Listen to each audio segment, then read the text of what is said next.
Hey everyone, it's Jeannie from A1 Vacuum and Sewing, and I'm getting ready to do the finish up for, is that even a word? I'm getting ready to finish up the March table topper, which we did last week. I think we did it, right? On Monday of last week.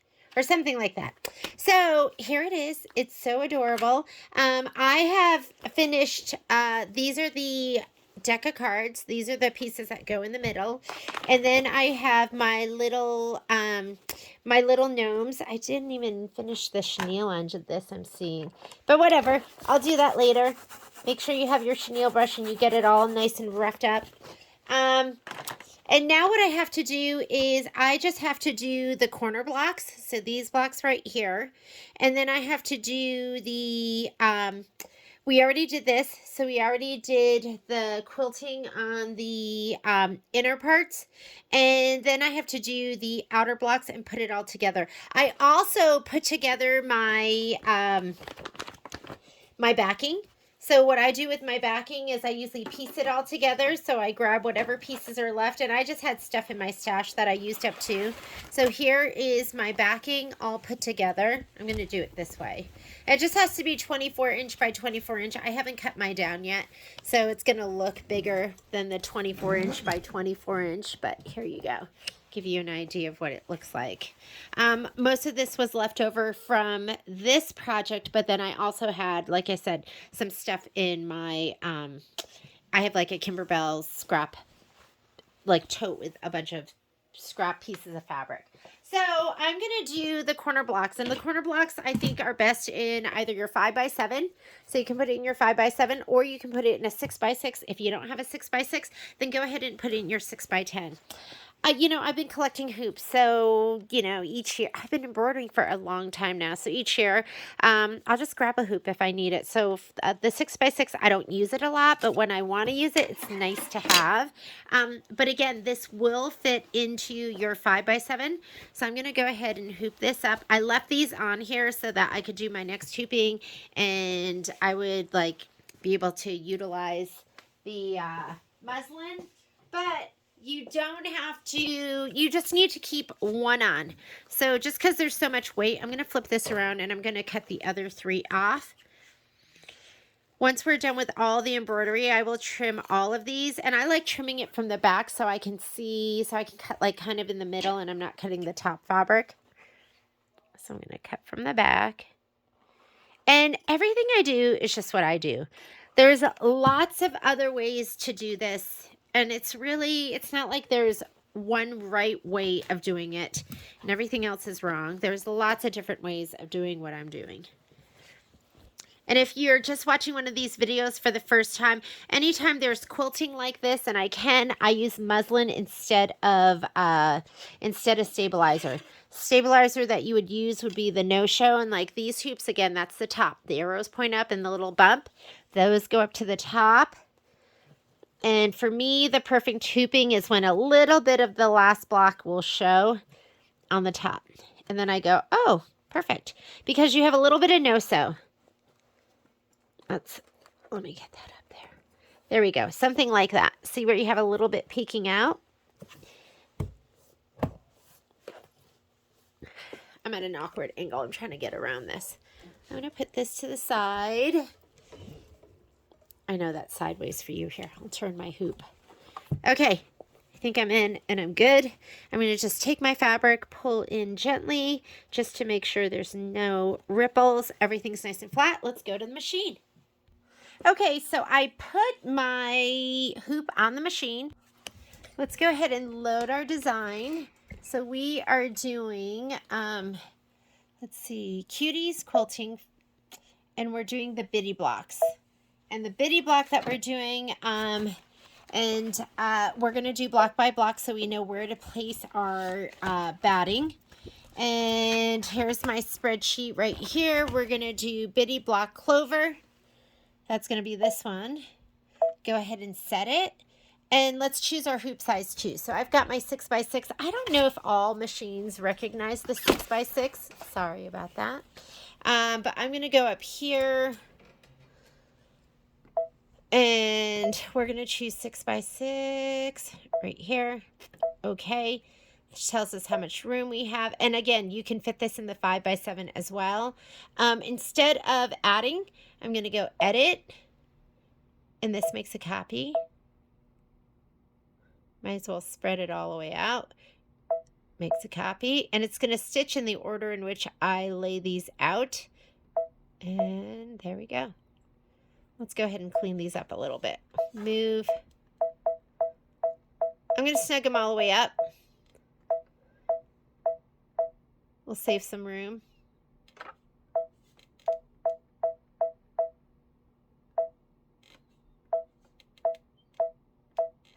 Leave a little bit of room so the fabric's not overlapping. I think we're good. I'm going to go ahead and say embroidery. And we can go ahead and color group. So I'm going to go to layout. Not all machines have this feature, but if you have it, you're going to see it does. This is one clover, then the next clover. You can see where the green, that's the quilting. I'm going to hit this button right here. Now it's going to do all the placements, all the batting tack down, all the background placement, and then all the background tack down and all the quilting. Of course, we're not going to do all of those steps because we're efficient and we don't do anything we don't need to do. So I'm using clover for this. I'm going to be using clover for this stitch, and I'm also going to be using it for my borders because as soon as we're done with this, we'll go ahead and do the borders. And I'm doing those in the 10.5 by 10.5 inch hoop. If you don't have that hoop size, I think you can fit 2 at a time in maybe the 6 by 10 or maybe the 8 by 12. I don't even know. All right. Here's placement. While it's doing that, I'm going to grab my spray tent and I'm going to spray my batting pieces. This is what you have right here. We're going to lay our batting down first and then we're going to lay down our background pieces.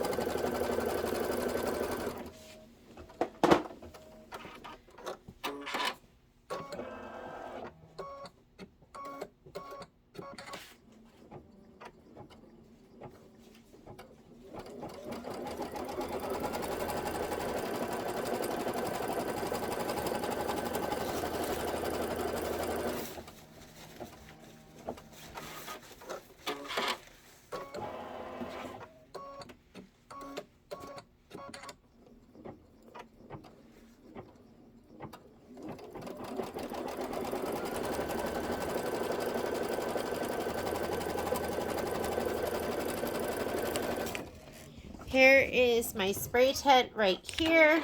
I'm just going to go ahead and give these a little shot of spray.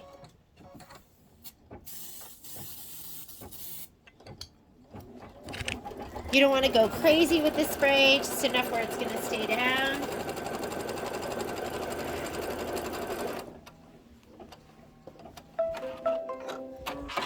You know, and I've just been letting my, the end of my fabric kind of puddle on the floor. I think I'm gonna, let me fold him up a little bit and tidy him up. And then I have those clover clips. I can just go ahead and clip those. And then this isn't gonna be dragging on the floor, making a big mess. I've just always kind of left it like this, but I'm looking at it going, Jeannie, you need to tidy up. So... and I have these, I love these really big clover clips, or they're Wonder clips, and I really like these. But I'm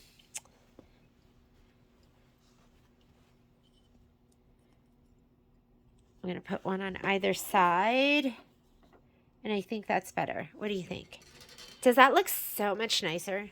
Does that take away your anxiety when you think about what's going on over here? I know I make some of you anxious.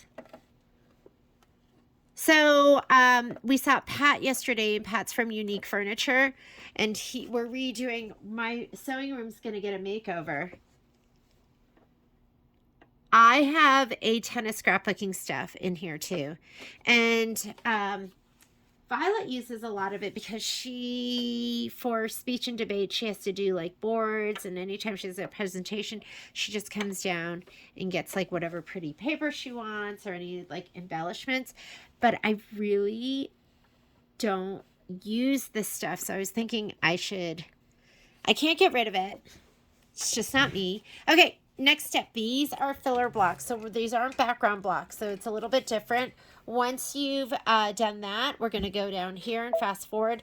Next step is going to be tack down for the batting. We don't need that because it's tack down and trim. And look, it does it for all four. So I'm going to just touch in here. But you can see I haven't quite made it to the turquoise. So I'm going to push down one more. Now this is going to be background for the placement for your background. We do want this. So we're going to do this stitch. The next one, which is tack down for the background, we're not going to do. And then we'll do all the quilting. So go ahead and hit start. This is going to go around. Watch out for your batting. Make sure it doesn't like push it over and accidentally flip it and stitch it down where it's not supposed to go. While it's doing that, grab your background pieces, and these should have shape flex on them, and give these a shot of spray.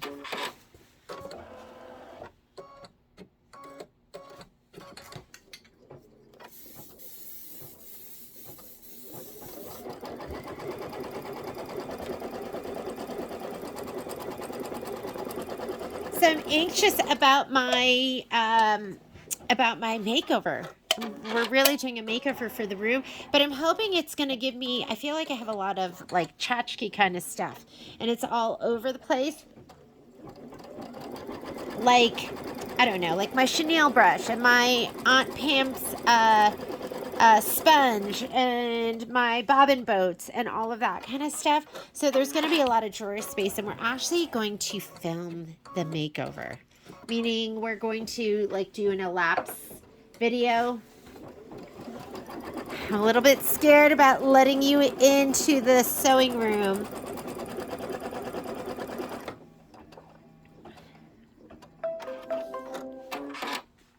So some of these got turned a little bit, but that's okay. Just kind of fold them down and just fit these right inside the square best you can.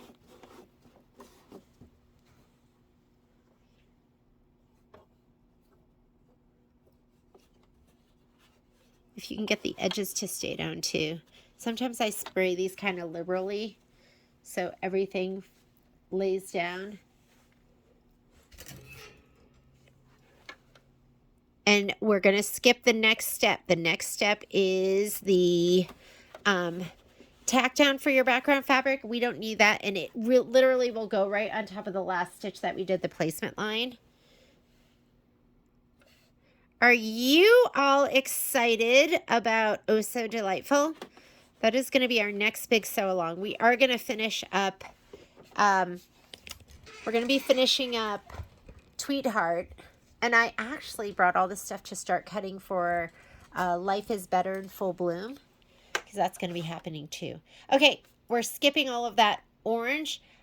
I'm just going to touch right in there. If you can't do that, you're just going to arrow through. And you just want to make sure that what you see here is going to be the clover. That is going to be your quilting stitch. And we are going to be stitching that out on all four of these. While it's stitching these, I'm going to get my 10.5 by 10.5 inch hoop, and I'm going to get that ready. We'll get that ready to do the border blocks.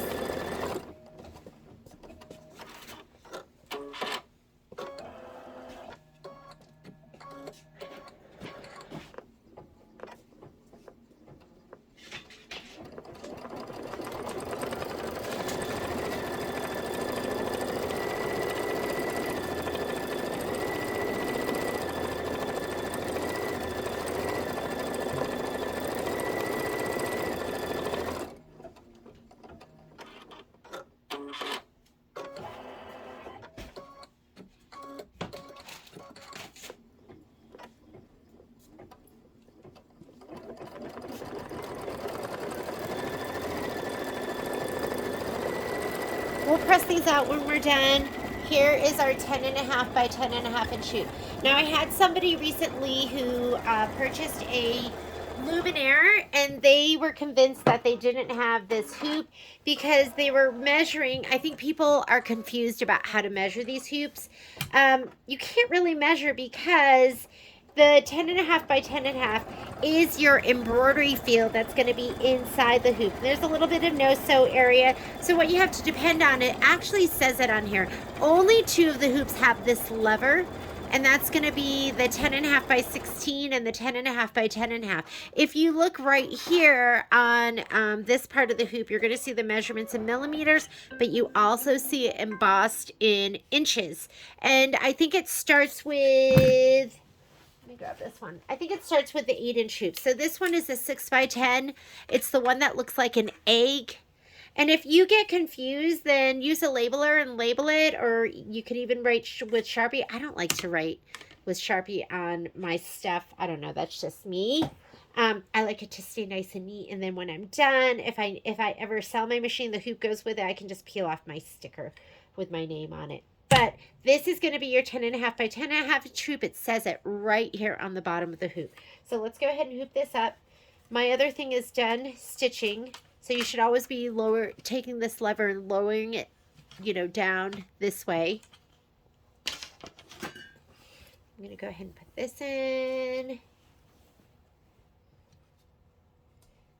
For the 10.5 by 10.5 inch hoop, or the 10.5 by 16, I like my muslin to be like 15.5 inches. 15 at the minimum. But 15.5 is really nice too. So we're going to go ahead and I'll raise this up. I'm going to one more time pull in on this. There is sticky stuff here, like this rubber. So it's not very easy to move afterwards. I'm going to undo this really quickly. Pull in. It was a little bubbled. It wasn't flat.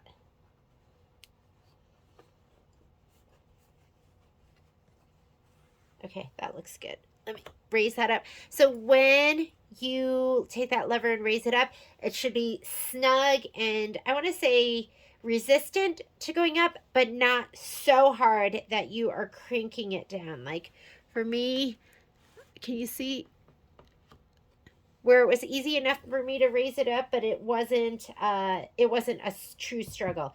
Okay, this is ready to go. I'm going to take my bitty blocks off of the machine. Here are my bitty blocks right here.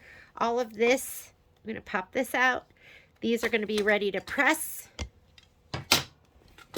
And let's go ahead and put this on the machine. We're going to be working with our 2 inchers. And then these are our, I think these are binding strips. Like, what's that yellow? I think that's binding. We're going to be doing those. I'll leave this out because we can sew this together. And then here is our batting. All right, let's go to the machine. Okay, we can load the design. Let me get my spreadsheet. And with this one, we are doing outer borders. So we have 4 2x18 pieces, and our design is going to be border squares. So border squares, I'm going to use clover as my thread color, and this is the hoop that I'm using because I can fit 4 of them all in one. So let's come over here. Let's see. See if I can get this to stay a little bit better. I'm going to touch that. Let's go home. Embroidery. Cuties quilting. This is called, what is it called again? It's called Border Squares. 2x10. Border chevron, border squares, chevron and squares. And we want the 2x10. We're going to be doing it 2 times. Go ahead and hit set. Let's choose our hoop size. I'm going to come up here to my settings. Let's go 10.5 by, which is 10 5/8 by 10 5/8. Let's say okay to that. I'm going to take my first one and just drag it right over here. I want to make sure I'm not above that line. Now we're going to make a copy.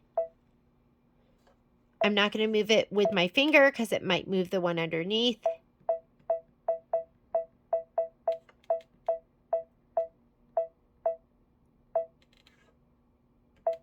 Make another copy.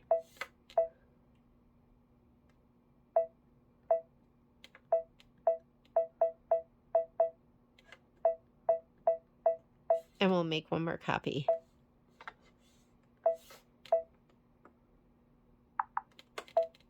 Then we're going to kind of evaluate our spacing. This one I'm going to move over a little bit because I barely have any room in between those two.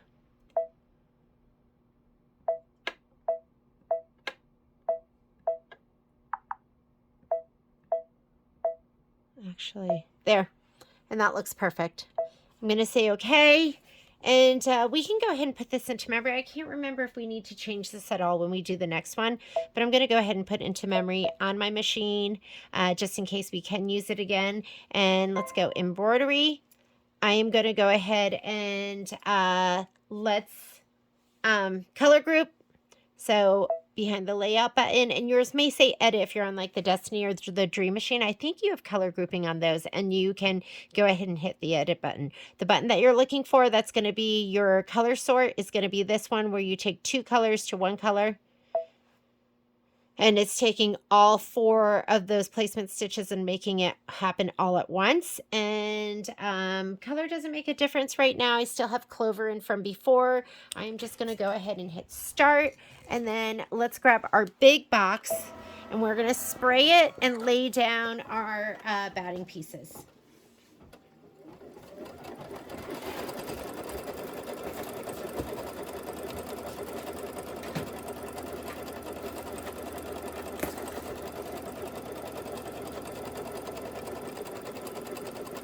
If you haven't seen my spray box yet, prepare to be scared, I guess. It's pretty scary looking, but I love it because it's sticky and I can put my stuff down anywhere. And I've had my spray box. It's like an old friend. Here we go.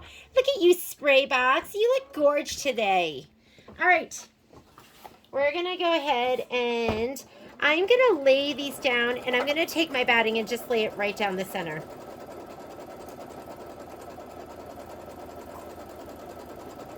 So I'm going to take this. Actually, let me take these and lay these down. And then I'm going to take my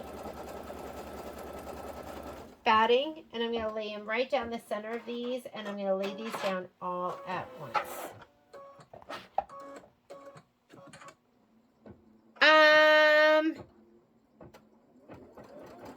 So what we could have done, which I've been doing, is I've been skipping this first step, which is the placement for your batting, and I've just been laying this down, which really would have been easier.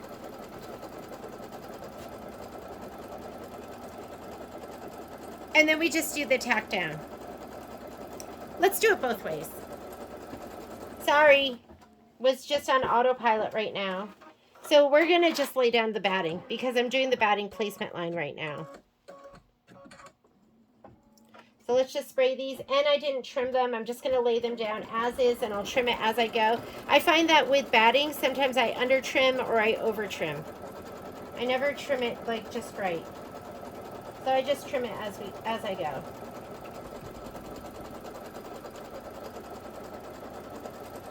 The next set, we'll just lay it down the center. Christine Poole was the one who told me she just sprays her batting pieces, lays them right down the center of her, see how it says they don't fall or anything because everything's sprayed down so nicely. Remember, it's just 10 inches, so you don't have to go all the way down. Let's go over here.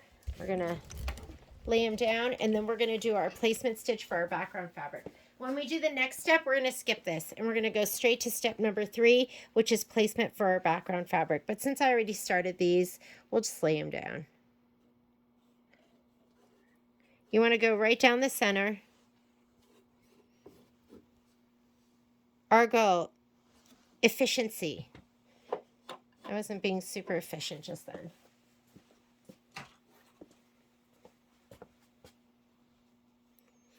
With our top fabric, I'm going to have that go a little bit above the line, but with this, I'm going to have it go right to the line on the top and then right in between the two lines on either side.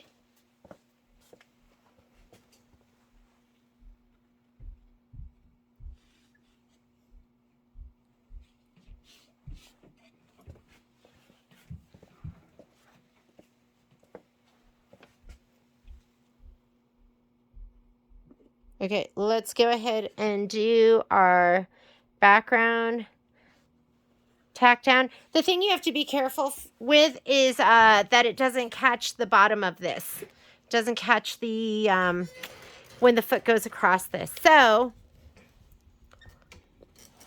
let's go in here and we are going to skip these steps. This is going to be our batting tack down. I'm going to touch it one more time so it goes to the turquoise. That's your background. That's the background placement stitch. So we're going to have to watch it right here. And then if you put it down beforehand, you don't have to worry about, like right here, the foot scooping underneath. I'm going to stop it. See how it's scooping that? Put my foot up.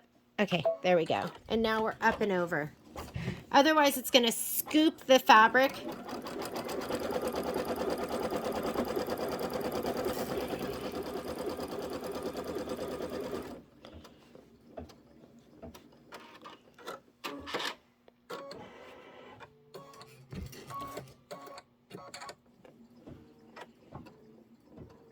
Same thing here.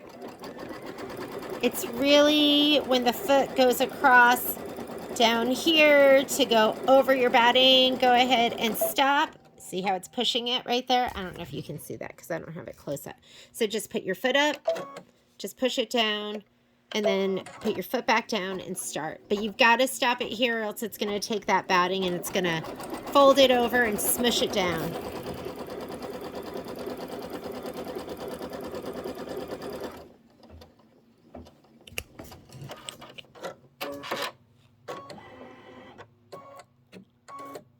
The other thing, we will trim the batting off the very bottom of this. There we go. When it gets down here, I'm just going to go ahead and hit stop right now. I'm going to put the foot up. I'm going to push that down and just go right over. So when you spray the batting to the center of the background piece and then you lay it all down at once, you don't have to worry about that. One last one.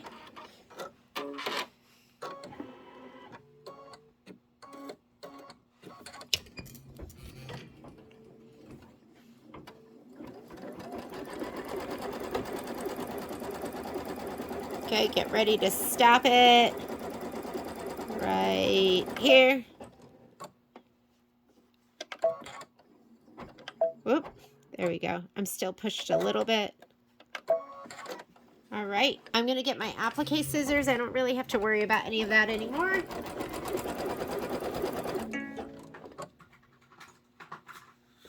We are out of bobbin thread. Hang on a second. I'm just going to go ahead and cut. Sometimes I go back 10 stitches, sometimes I don't. This is just a placement stitch. I'm not going to go back 10 stitches, but let me change out my bobbin.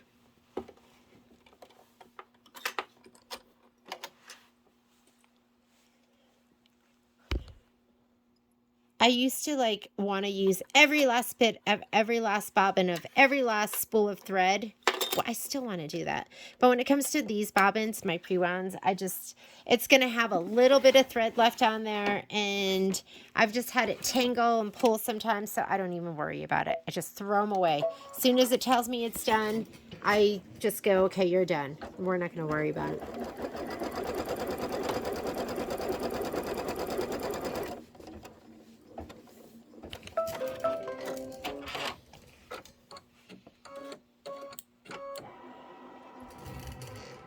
I'm going to trim away all of this. We'll lay this down when we get to do the next one. Because I have to rehoop, and so I've done it where I've left this long and I've just fitted in. But since I have to rehoop, I find it easier to just cut it away and then we'll deal with adding it. because we're going to be moving our fabric down, and it's very unlikely it's going to be right where it's supposed to be. Okay, let's spray. So I'm going to come back over to my box. I'm going to lay down my white borders.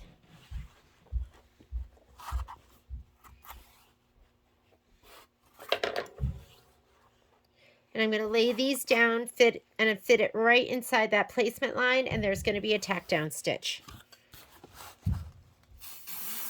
I do spray these pretty well because I want them to stick on the outsides. I don't want it to move around.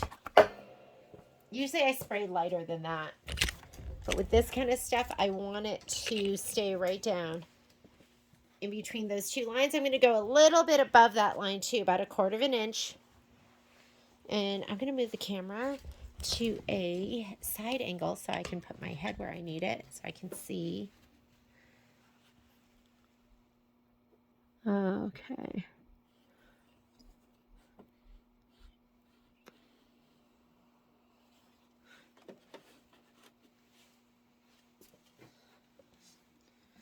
We're going to do the tack down, so you're not going to skip the next stitch. We're going to do it because it's going to tack this down on either side.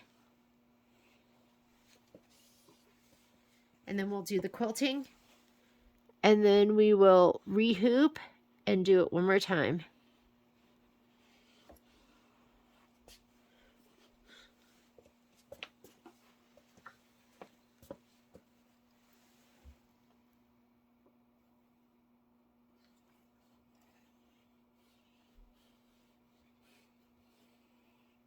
There we go. All right, I'm going to smooth it as we go.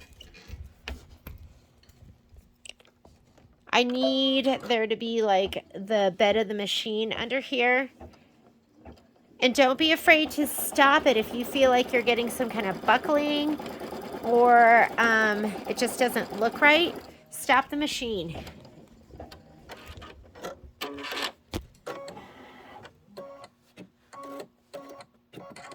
Like this, sometimes it pushes the fabric over to the left. So I kind of like will push my fabric to the right as it's stitching. There we go.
All right, now it's gonna do the quilting. So I'm just gonna go ahead and hit start.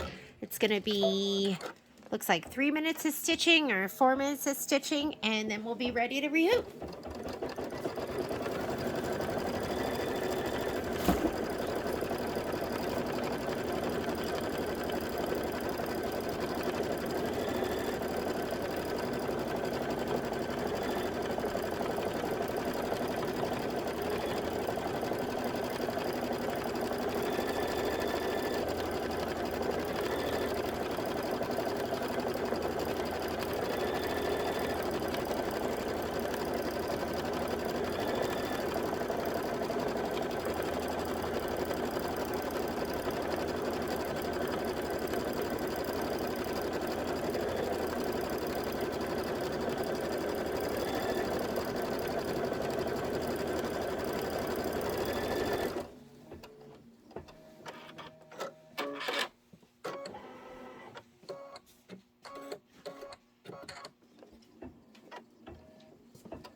Okay. I was just sitting here while this was stitching, and I was thinking to myself, I should have probably left that batting on there. I think I could have just sprayed it down and used it that way, but I already cut it. So anyhow, while it's doing that, I'm going to go ahead and trim these apart. So from the back side, then we'll be ready to press and then sew everything together.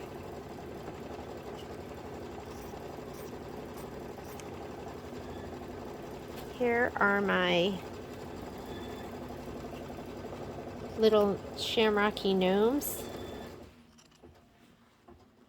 And I was looking at, I don't know if you saw online Shirley's table topper, and she did it all in pinks, and it was so cute.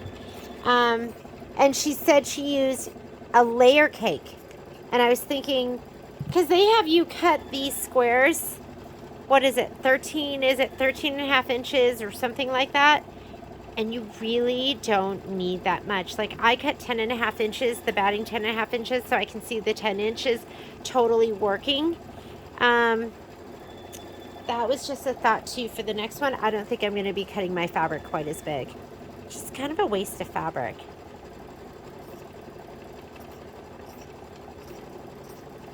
I mean, it's nice to have enough, like more than enough, so you're not struggling to fit your pieces.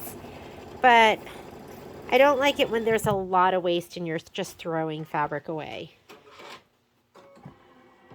And then we're going to have these little bitty blocks, and the bitty blocks, I'm just going to cut about 1/4 of an inch outside that line. That's going to be enough, because the outline is really your cut line. Toss that to the side. It's almost done, so I'm almost ready to rehoop. These are ready to go. I'm looking for, where are my other? I should have 2 more of these. Let me find those. We'll come back over here to our stitching.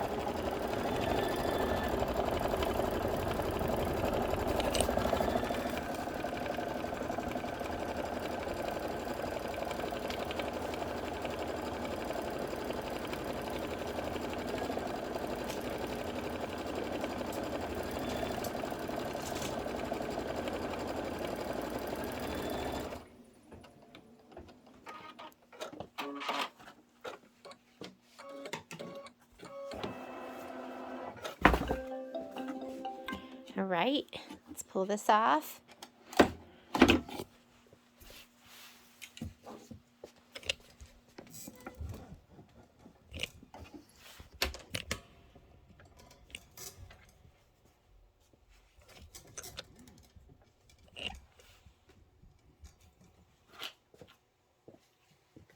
Okay, we're going to pop this out. We got to trim them, and then we'll rehoop.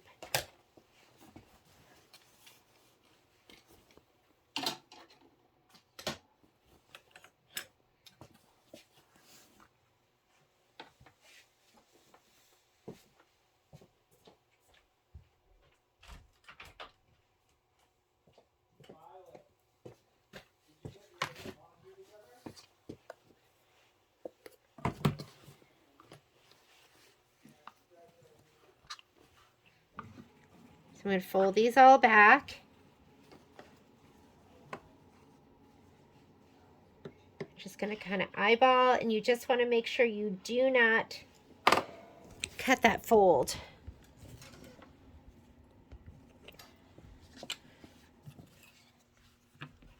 Don't get greedy. Leave 1/8 of an inch. That's okay.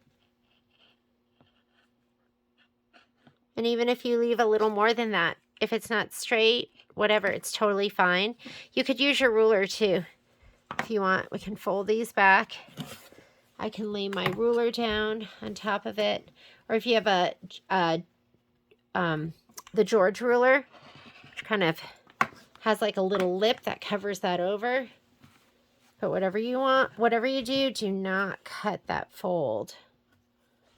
You could make it work, right? We could figure something out, but just try not to cut that fold. Okay, we're going to trim these out. Okay, sometimes I just do this freehand. Sometimes I use my ruler. Depends on my mood. Sometimes I'm feeling like I'm living on the edge.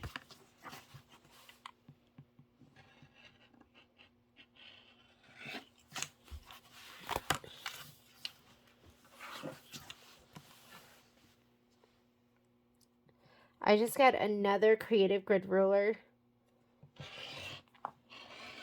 And it's a small one. And it has holes in it that you can do circles.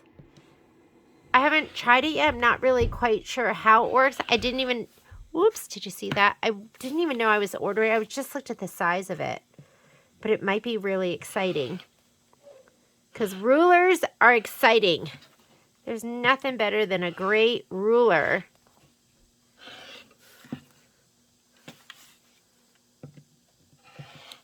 Whoops, my glasses got stuck on the filming arm.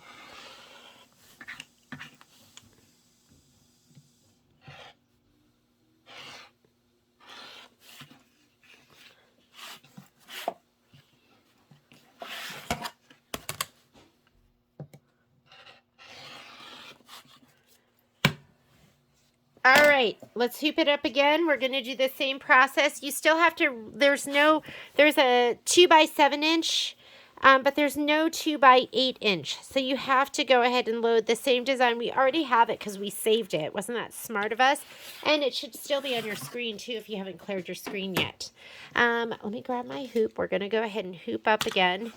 Let me change the angle so you can see it all. My filming arm screws on here, so it makes it so I can only rotate things in certain directions, which can be a little frustrating. Patrick and I were just talking about my new sewing room and how we're going to configure it. My goal is to get all the stuff that's like on the table, all this junk off the table, and then in the drawers, so I can just pull open the drawer and see all my goodies there, and everything will be nice and clean. For at least a day. It's just not in my nature to be nice and clean forever. Wish it was. Okay, the two things I really wish is, number one, that I was super ultra, well, no. There's several things I would wish for, right? Like world peace and like, I don't know, happiness for everyone and good health. But, I don't even know where I was going with that. Let's cinch that up. How's that look? Looks good.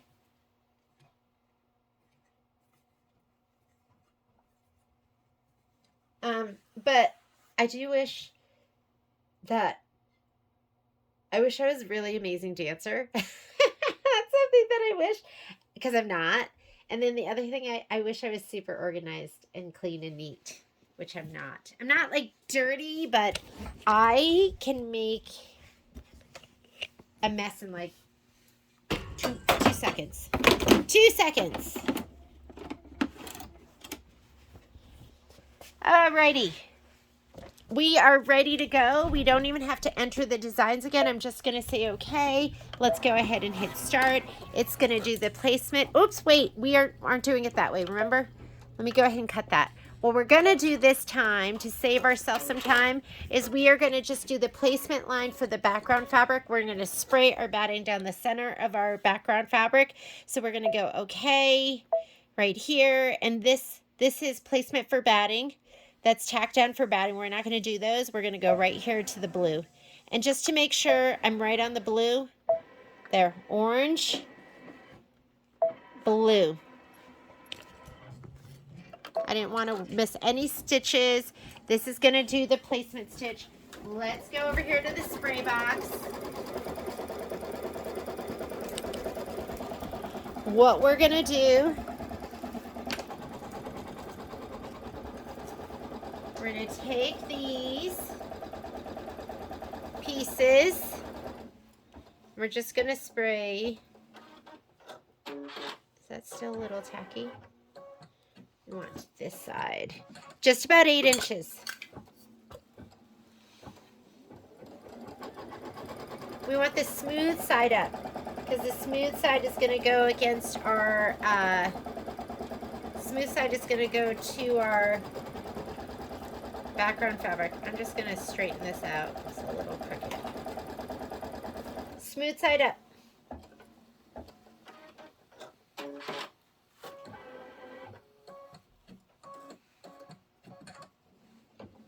Let's give it a shot of spray. Just about 8 inches. Now we're going to put these down. We're going to put it right down. Can you see what I'm doing right here? We're going to put it right down the middle. And then we're going to lay this down all at once. This is what we should have done with the other ones, but I had forgotten that this is the better way to go. For me, I did have somebody send me a note that they thought it was like not as secure not to have your, not to have the batting stitched down, tacked down and trimmed, and I totally agree. It's probably not as secure. But this is going to be faster. You're still going to have the quilting stitches sewing it down. It's going to be sewn down on the sides. So it should be fine. But if this makes you feel nervous and you don't like it, this process, don't do it. Do it the way we did the first ones. But it just finished doing the placement stitch. We're on the back side of this. I'm going to go right up to... And you can see how stretchy batting is. That's why I don't trim it beforehand. Okay, I'm just going to cut this. We're not going to need all of this.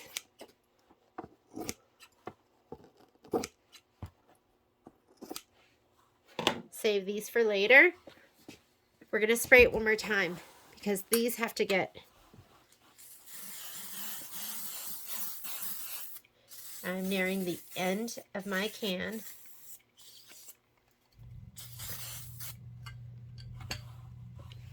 Let's come over here to our fabric. That's the placement stitch for the background fabric. We are going to line this up right here. The seam is going to get lined up with the top line. Just the best you can. And just go ahead and drop this down in between the two lines. We are going to do a tack down. We do have to be careful down here just to make sure the foot doesn't get caught under there.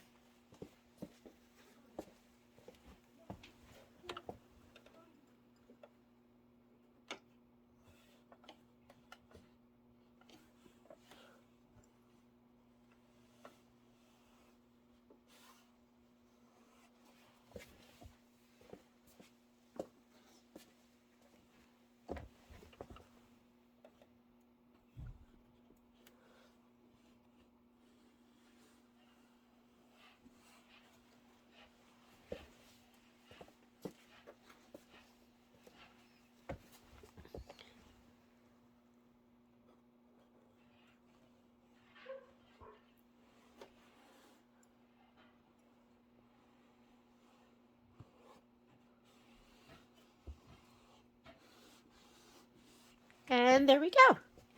Okay, we are going to do the next step. This is going to be the tack down, so be mindful, making sure that your fabric is laying flat.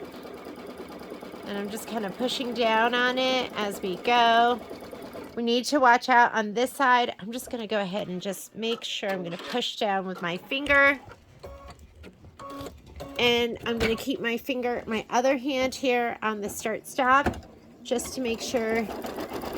And it went right over. I'm going to push my fabric in the back just to make sure it stays there. You've got to be careful. Coming off, it's not going to be an issue, but going back on, that's where you might have a problem where the foot might scoot. And this is a good time for your hand, your finger to live on your start stop button. Okay.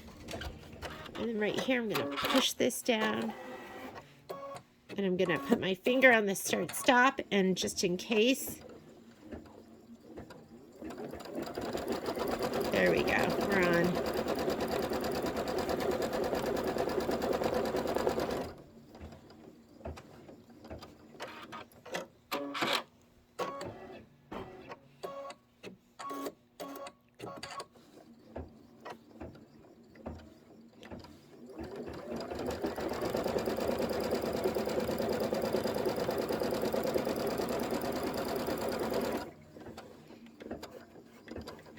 You know, we have spray adhesive, so that's what's keeping it down over on that side.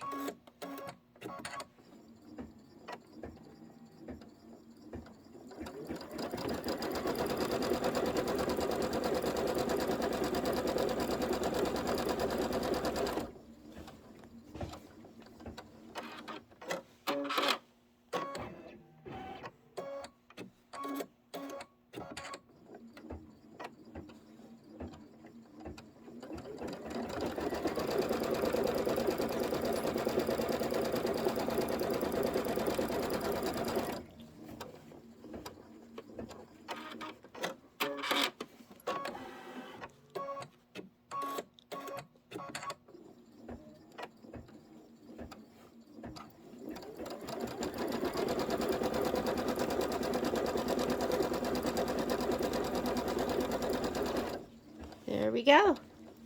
How nice was that? Okay, just go ahead and hit start. Now you're going to do the rest of the quilting.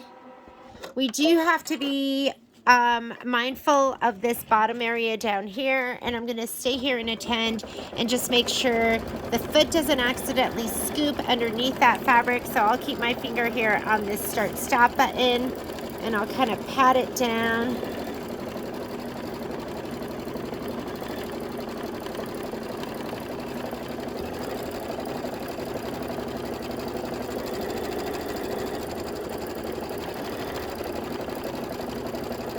Seemed fine.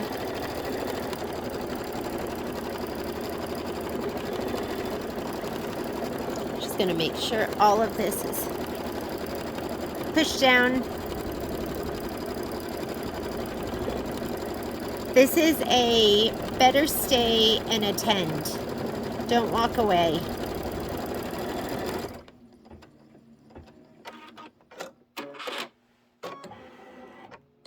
And I have some overlap here, but I'm totally fine with that.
I'm going to put away my big, disgusting box. Done with that.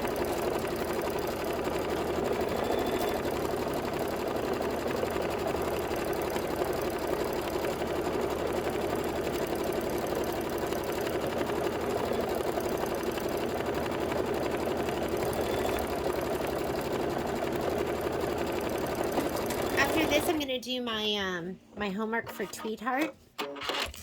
So let's go ahead and peek over here. That is a block from Tweetheart. But here is the leftover. I left it on there so I can save some room moving. So I'm going to cut this off.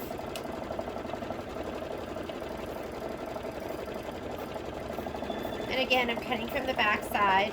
I'm going to turn my iron on because we're going to be pressing.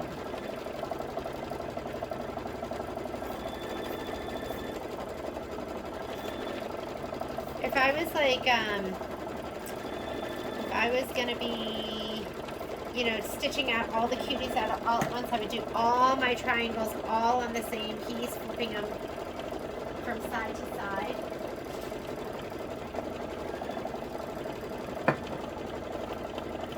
We're almost done.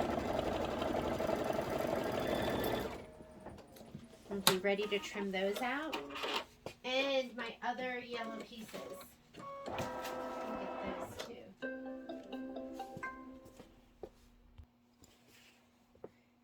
All right. Let's move this to the side. All the colors, colors I'm going to be using for Tweetheart. Okay, you can see it from that angle, right? Is it confusing when I'm not like head on? Are you okay with that? Hopefully it's okay. Let's trim these out, and then I have to trim out my inner borders. And I've really been thinking that I should, instead of the Muse, which is that mustard color, I should always use the Make-A-Wish, which is the yellow floral, the kind of like the mustardy yellow floral. I just love that fabric. And I think it's so much more interesting than just the mustard. Mustard to me is boring. I like exciting. Okay, here we go.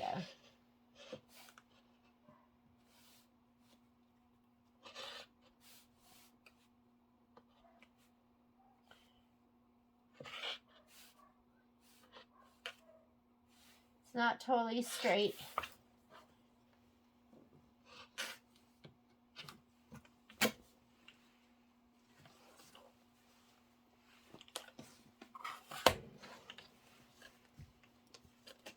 Again, do not cut that fold. Kind of fold it back. Carefully cut next to the fold.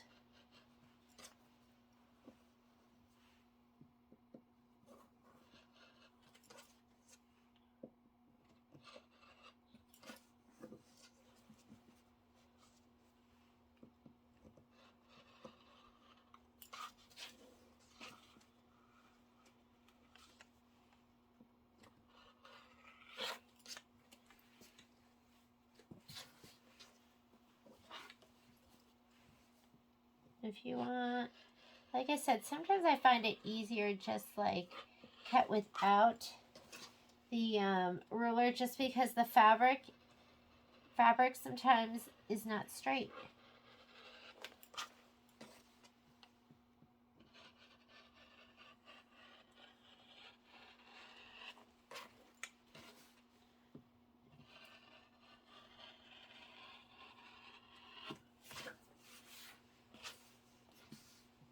But you can always take your ruler and move your ruler to the edge.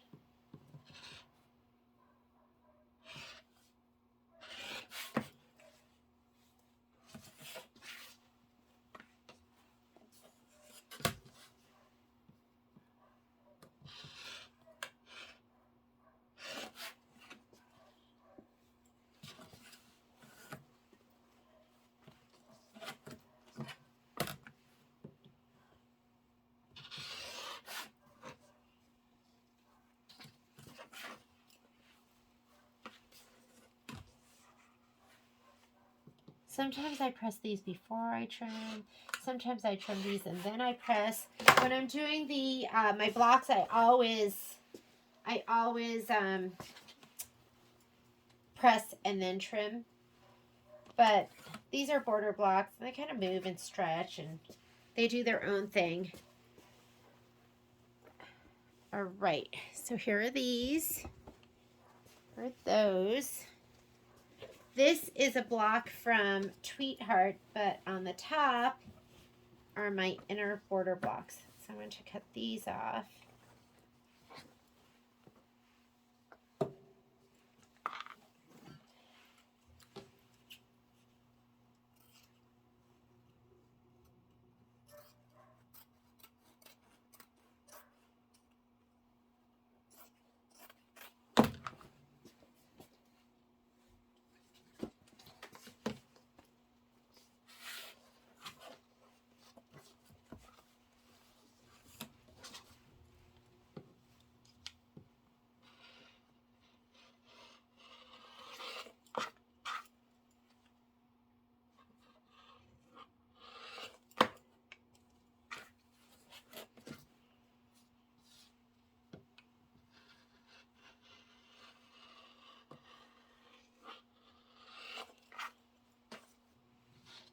And these we just stitched and we centered the design to the middle of the strip.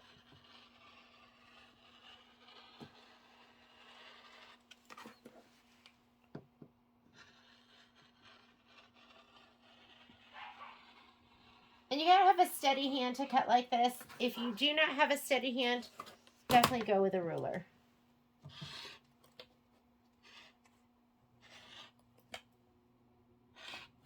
My line is not straight. I'm just moving my ruler to fit the irregular line.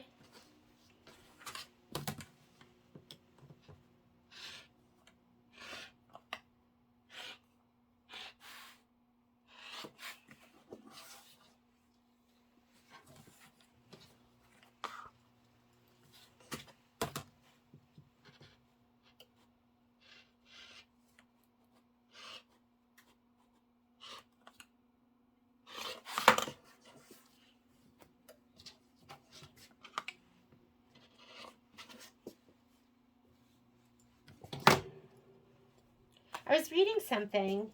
CJ came in and she was asking, it said something about if you're going to be doing block by block to make your strips longer, which I've never done. I've always just done them the same length, and I've never had a problem with it, but you could always make your strips a little bit longer so you have some room for error. I don't know if that would make it more confusing or not. Done, done, and we'll just cut this even. And done. Okay, and the last ones I have, are they on here? No, I think we cut them off. All right, we're ready to press. Let's go ahead. I'm going to grab my wool mat. We're going to press and trim. First thing we do is we press everything flat. So I'll take these. If you have a cutting mat under there, you should probably take it out so it doesn't warp, because you want moisture for this. So you can either use steam from your iron. A lot of times I'll just use, oh my goodness. I don't have any best press. I forgot to bring it home. Wait, oh, this bottle has some. Panic. This bottle is, my sprayer on this is like, it doesn't work anymore. It kind of shoots it out in a stream, but we're going to make it work. Let me see, do I have, oh no, I'm going to have to go to the store. Cannot live without my best press. I'm just going to press this in the direction of the stitching.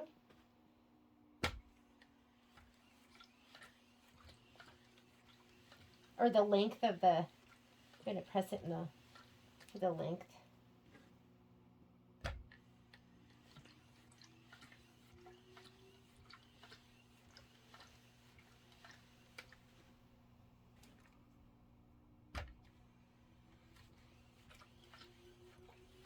I can't remember the last time I've been without best press. It's a panic moment for me.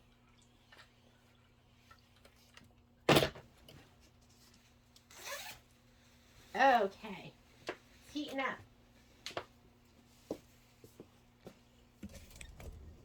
Should we go from this angle? Is this going to be better?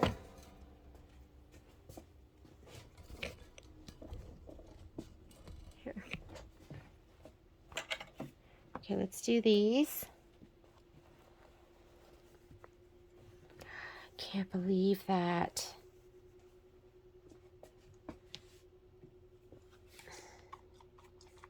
You know, I'm gonna, hang on. I'm going with full-on steam. I know, right? So I just like best press because it's a little bit of spray starch too. So everything is just crisper, firmer.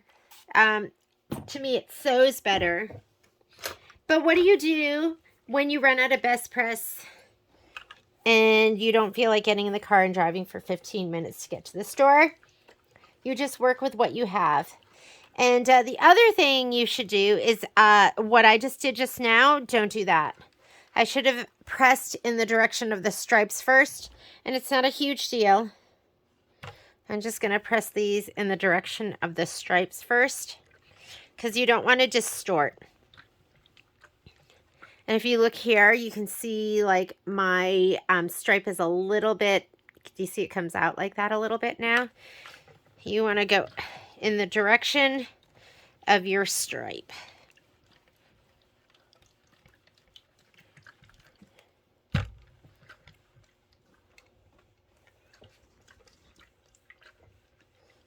And for me, my whole goal is to have everything. Once I've gone in the direction of the stripe, I might just go back and forth here like a little bit, but you don't want to distort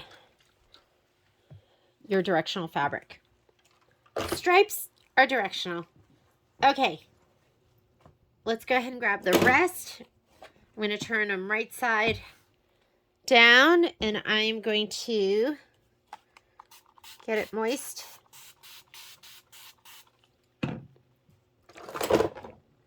And my whole goal is for this to lay flat. And then I'll trim.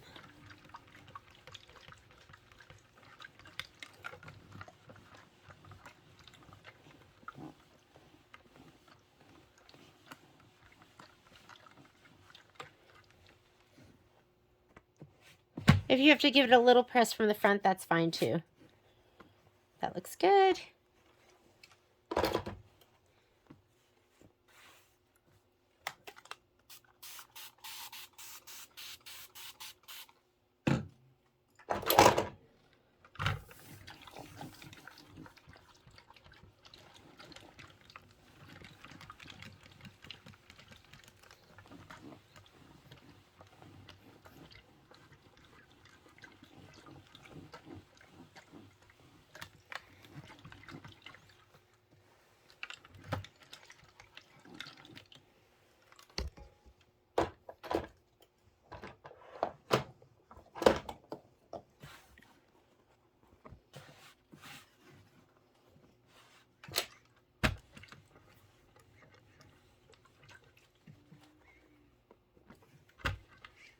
Be careful when you're pressing on white. Make sure your iron is nice and clean.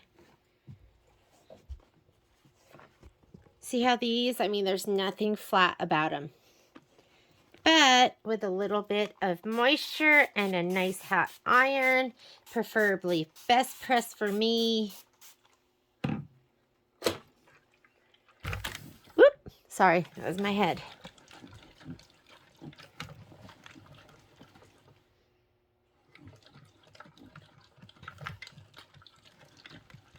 Okay, I'm going to pause the video so I can get the camera out of my way, and I'll finish pressing, and then I will join you back here for the trimming of the blocks. Okay, I am done with my pressing.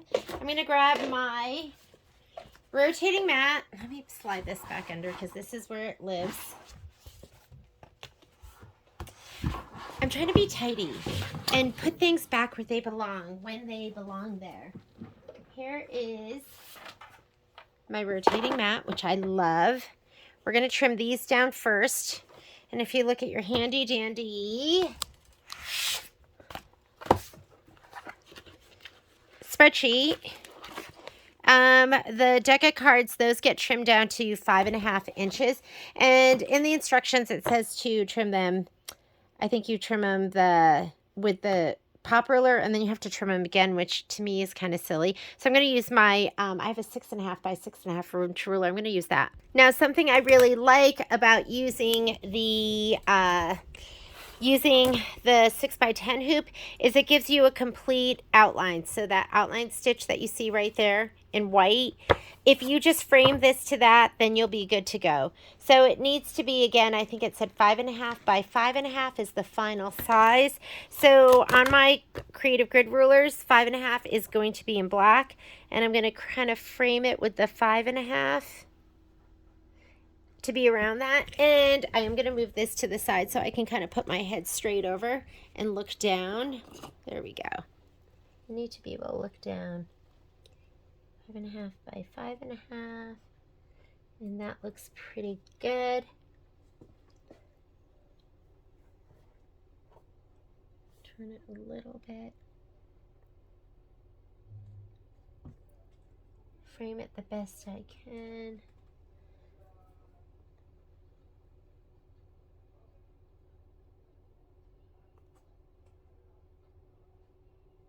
There we go. That looks pretty good.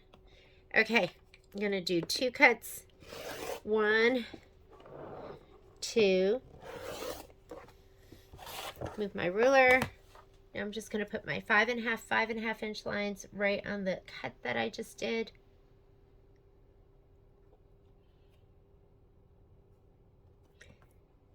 And okay, so let's go ahead and do all of those. And you can see I'm pretty much right outside of that stitch line, pretty equidistantly on these. So I'm going to go ahead and do all of those first. Here's one and here's one. I'm going to pause the video and then I will come back when I'm ready to do the gnomes. Okay, so these are all done. So I have all 4 of those done. Let's put those off to the side. We're going to do this next. And to do these, what I found easiest was to have one long straight ruler, which is going to be this puppy for the long edge, and then my 12.5 inch by 12.5 inch ruler. That one, is that how I did it?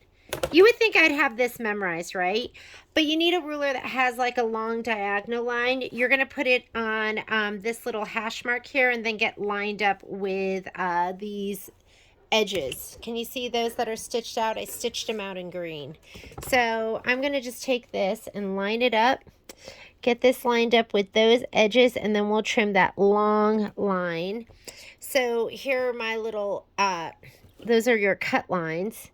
And just get it lined up the best you can with keeping that centering line in mind too. Okay, I have my ruler. Oop. I like to stand with my head right above, and that looks good. So I'm going to go ahead and I'm going to do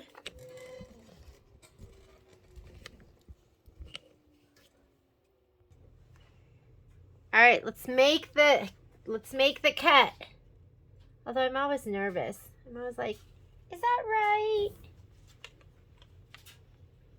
Here we go. Another thing that Best Press is going to do is it's going to make your fabric, like when you get to that final part where you're cutting and it pulls, it doesn't pull as much.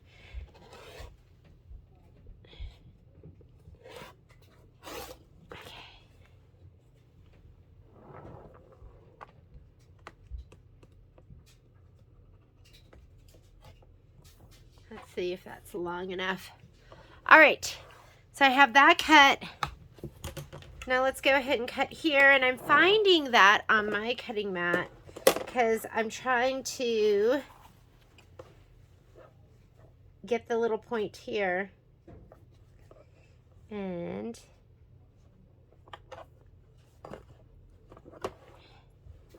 with my ruler.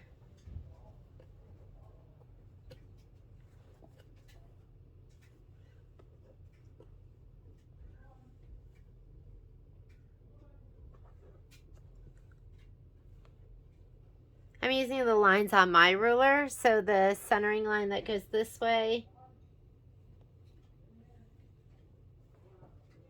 Here we go.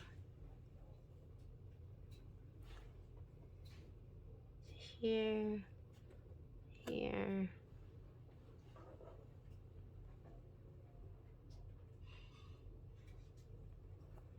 Just whatever works for you, right? Because I'm trying to use that line right there. The green line, and now I'm good. Okay. And we're cut, okay? So I'm going to go ahead and pause the film, and I'll cut my other ones. But a long ruler and a square ruler. That's what's going to be really helpful for this. All right, so those are all trimmed down. My deck of cards are trimmed. And the last thing I need to trim will be these. And hang on. Get my little itty bitty. And I love my Quilter Select rulers too. What I love about these is they're super gummy. So I feel like these don't budge at all when you are trimming. So if I want to do these all to 2.5 inches.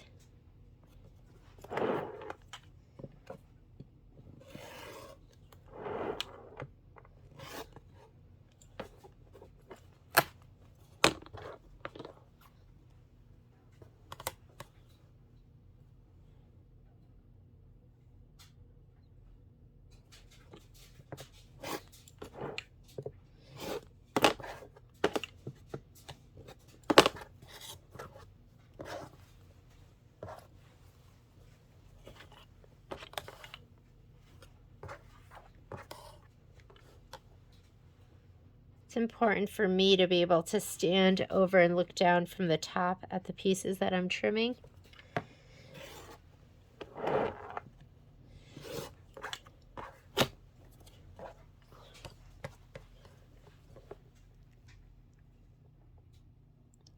It's a different view than what you get from the side.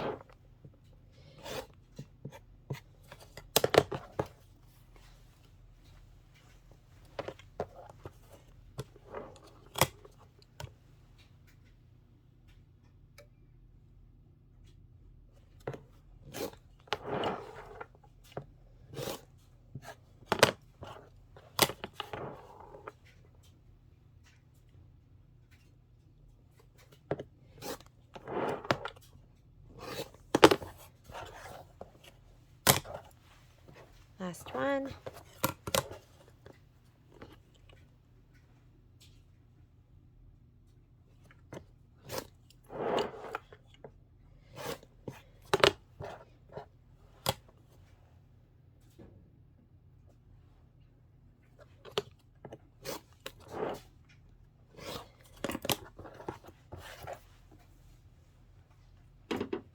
All right, let's get ready to sew. So I'm going to convert my machine over. We're going to put these together first. And I think they had it like this, where this one was in the bottom. Does it really matter? Can you just sew it together however you want? Sure. Let me grab the book, though. So they are showing it with Cuties Volume. Now I go, when's Cuties Volume 3 going to come out? Because we need table toppers for July through December, right? Maybe that'll be next year. This has been a big project for our store just because we make kits. So it looks like this one is down on the bottom. So it's going to go like this, and this, and this, and this. So we'll go ahead and sew these two together, and then these two to these two. Let's go to the machine. I'm going to convert it to sewing. So I am going to switch this over to sewing. So the easiest way to do that is just touch our home button and select sewing. I'm going to do a straight center stitch. We're going through some layers, so I'm going to leave my stitch length at 2.5. I usually, if it was just like one piece of cotton, I usually piece at 1.8. Let's go ahead and change out our foot. And if you don't have one of these screwdrivers, you should get one.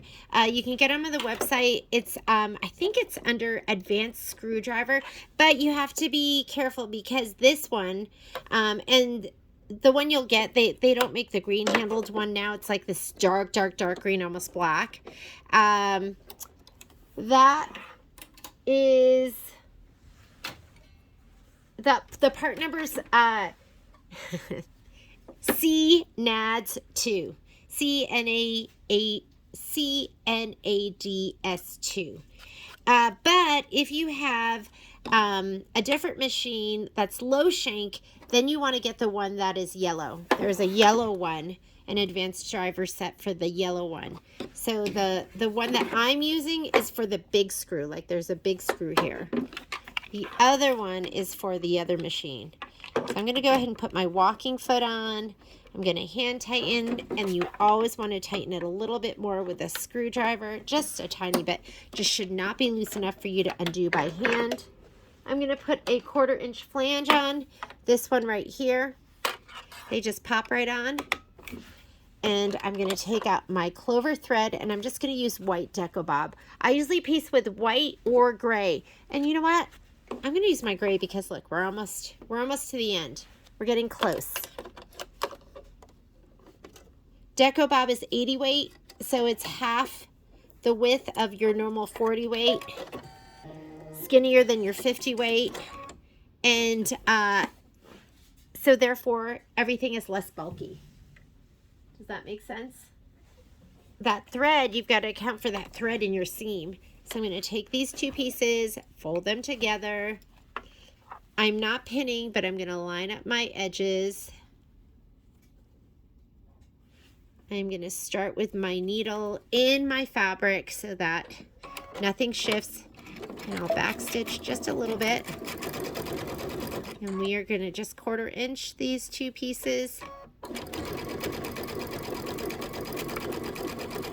And I'm just keeping my flange right to the right.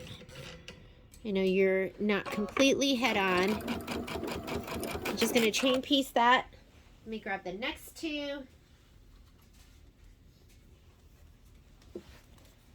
Same thing. I'm going to match up my sides.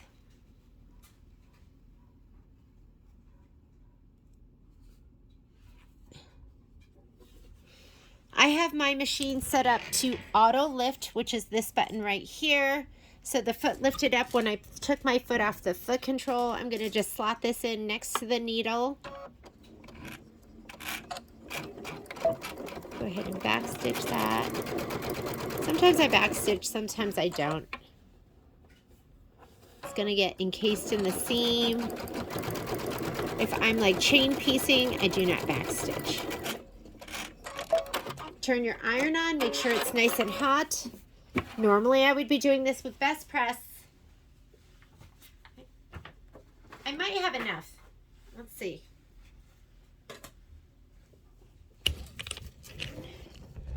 I am going to move this out of the way. Whoops! Pardon, my filming arm came off. Let me put that back on before it gets lost. I don't even know what this thing is for. I better put it back on. Do not iron on your rotating mat. That would be very sad.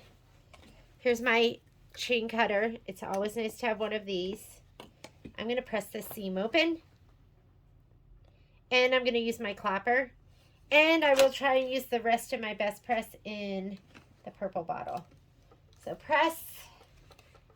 There's just no mist with this anymore. It's like an icky stream that I don't like.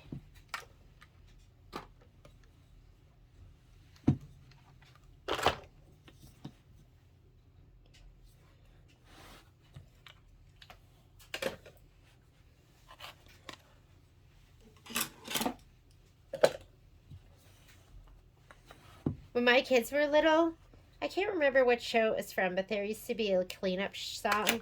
So we would sing that.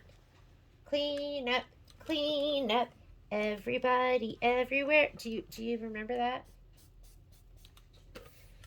And make them clean up all their toys. It's funny how those things stick in your head. It's probably been 15, 16 years since I sang that song. But I was just thinking that I need to clean up. Okay. Now we're going to put these two together. Let's make sure everything is in the right direction, which it is. And then this is going to be on point, like that. So I'm going to fold those over. This might be a good time to clip. You just want to make sure that this seam is matched right here. So I'm going to go ahead and match those seams. And I'll clip on the right and the left. And that is enough matching for me. Let's go to the machine and stitch that together.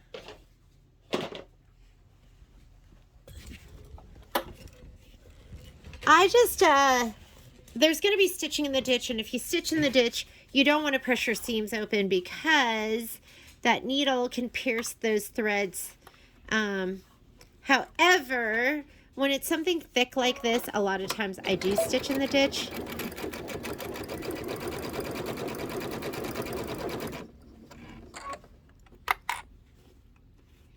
We'll stitch in the, otherwise they can get really bulky. But when we put on the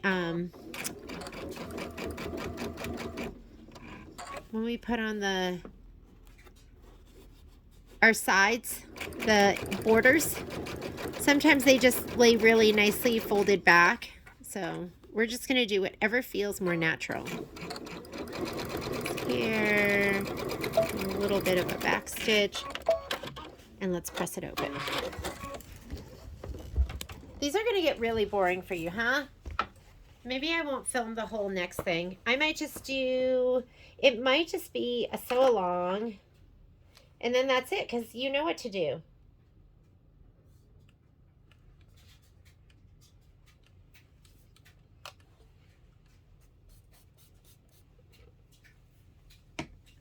Don't forget your clapper. The clapper is, that's like another miracle tool that everyone needs to have in their sewing room, because the clapper makes your seams lay flat. And you go, really? Does it really work? Oh yeah.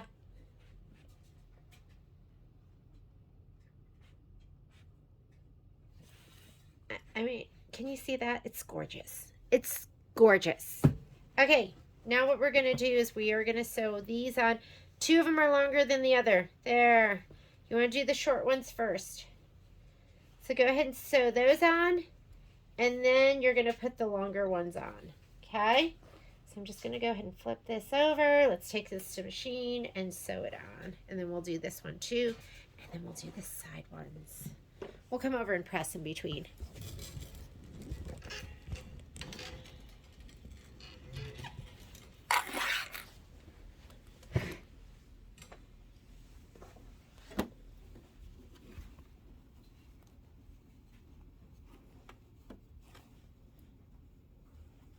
And if it isn't all the way to the edge, that's okay, because we're going to be sewing,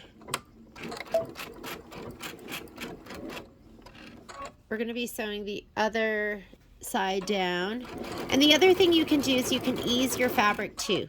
So I find it easier to ease the fabric on top. So if you need to, and when I say ease it, you can give it a little stretch as you're sewing it to make it fit from edge to edge.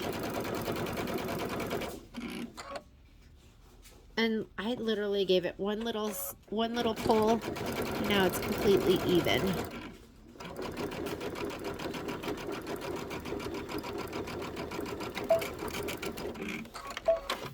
Okay, let's do the other side.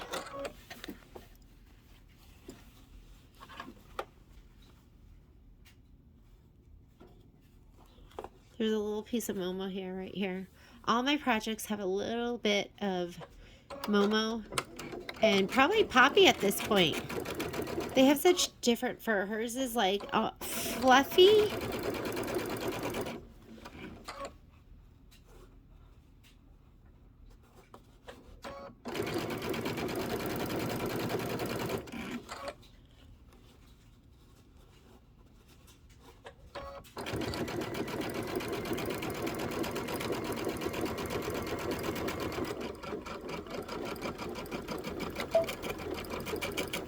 There we go. Let's go ahead and press.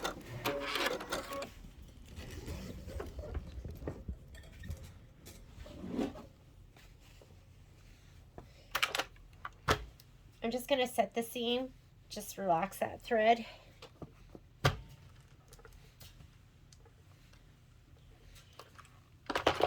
And I think this one just folds back really nicely. So if you just want to take it and fold it back, it is not too bulky. I'm going to give it a little chest spray right in that seam.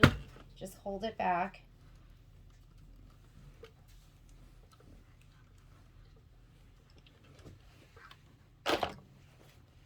Do the same with this.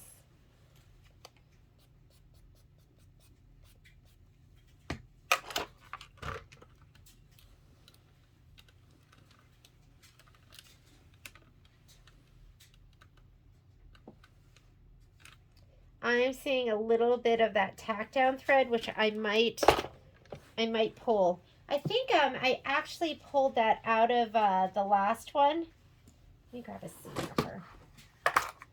And I think I pulled it before I stitched it on, and honestly, I didn't remember. But this one, since I'm seeing it and I don't want to be seeing it,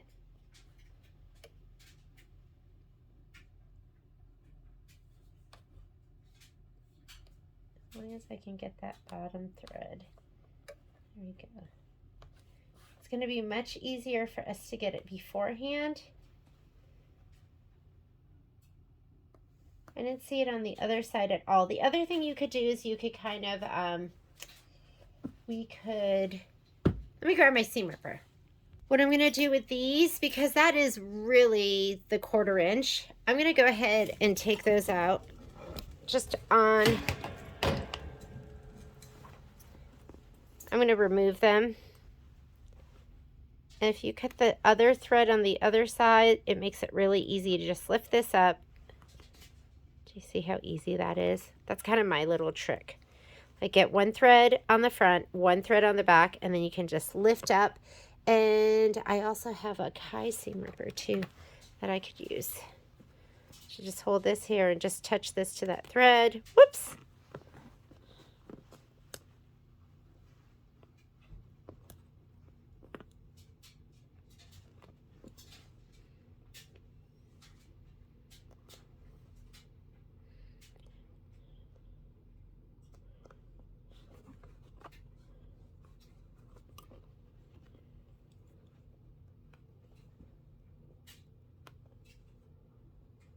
So I'm not going to bore you, but I am going to take out each one of these because it's going to show when we sew the other part down too. So let me go ahead. I'm going to take out that little basting tack down stitch on both sides of all of these pieces. I'll be right back.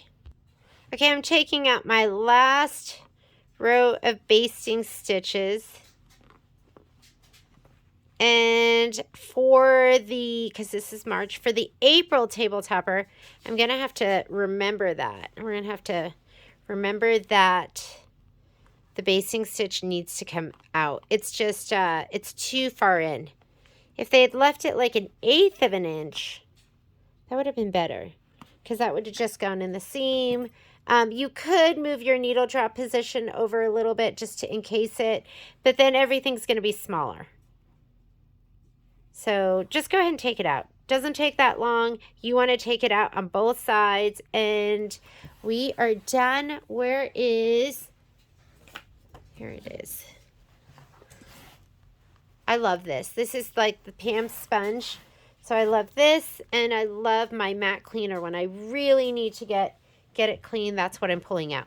Okay, this is pressed and ready to go. Now I'm just going to go ahead and add this in. These are going to go on the top and the bottom, or left and right, whatever you want to call it. So let's go over to the sewing machine. So I've been stitching, and I don't know where I stopped recording, and where I sometimes I get confused, and I'll like do it backwards. I'll pause when I want to record, and I'll record when I want to pause. So I've put on the border pieces, and now I put on 2 of the triangular blocks. And when you put these on, you just have to make sure you line them up on the side, and then you make sure this little peak, the triangular peak here, lines up with your seam, and then you should be good to go. These, once you press them, they fold back really nicely the other way, meaning they'll fold back where this seam goes this way. Like this seam goes this way, this seam goes this way. So just do what's easiest. Sometimes I just go with the flow and I go, oh, that's how it lays. That's how it lays most comfortably. So I'm just going to go ahead and press these back. Be mindful of your glitter and your embroidery over here. So this seam I already pressed open. And now I'm just going to go ahead and press it back this way.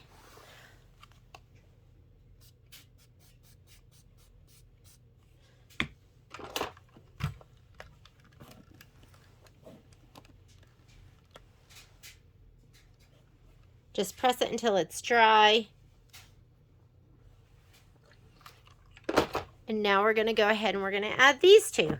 So we're going to lay this down, make sure this edge is lined up with this edge, and this little peak, the little triangle part, is lined up with the seam. I'm going to snug them over. I'm going to look down from the top, make sure all of that is lined up.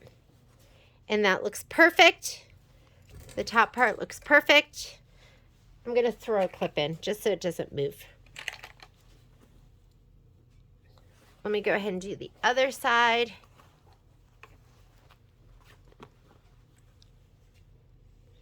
That's lined up. Pull this back. We need to snug this over to the right, like an 1/16 of an inch. I mean, that was almost nothing. Looks perfect. I'll go ahead and clip this one too. And let's go sew this down.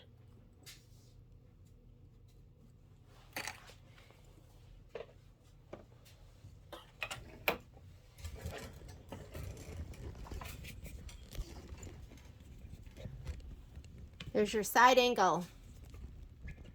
Ugh, this thing.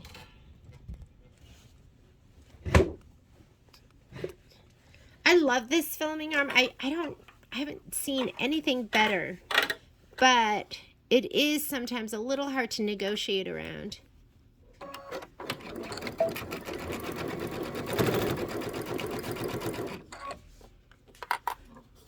And I hit it all the time, and I have purchased, I think I have 2 at my house. We have 1 at the store. We've had another one. So I think we've bought 4 or 5 of them. Woo! My, it was getting stuck on my, my embroidery arm. Because I still have my embroidery arm on.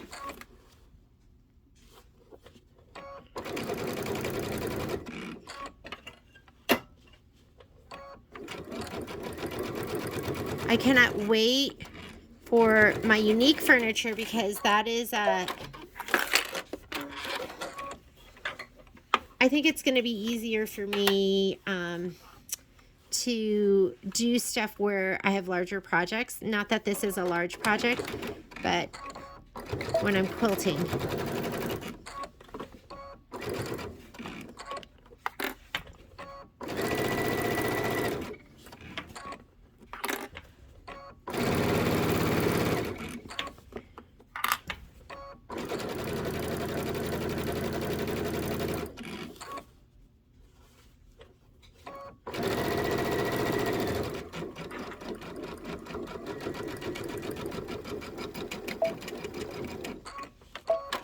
Okay, let's press it.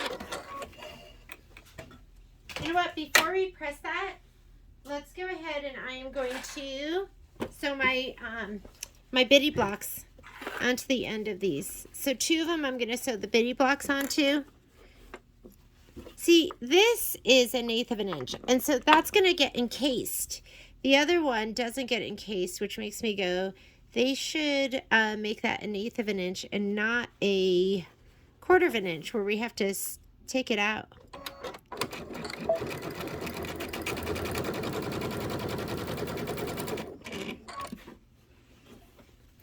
I'll just flip this one around, put this one down, line it up.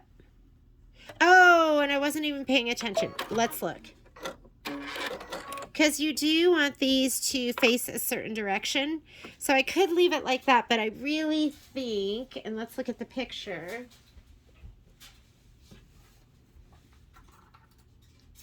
You want to do it with, it's hard to tell in the picture, but I would think you would want it with the stem facing in for all of them, or maybe the stem facing out for all of them. So if we look at the picture, and I'm going to have to look at one where it is, you can see it better. Hopefully there is one. How about this one? This one looks like stem is facing kind of up. I have mine stem facing down. I'm going to do mine where my stems are all I'm going to do mine where the stems are all facing in, because I think that's going to be the cutest. But you can do it however you want. I have a little locking stitch there, so it's a little harder to get out. But I'm glad I caught it right now because, I mean, it's a small detail, but sometimes you just want to, you want it how you want it, right? So I'm going to do these with my stems into this. And so on this side, I would have to do my stem. Oh, you know what? And you can, no, that would be my stem in here. Okay. Okay, stem in. Let's try that.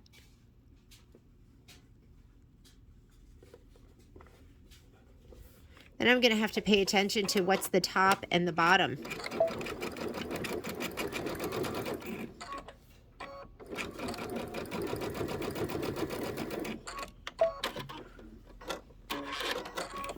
Okay, stem is in, and this one will do stem is in this way. So it's kind of flipped a little bit, but that's okay. Or should I do it?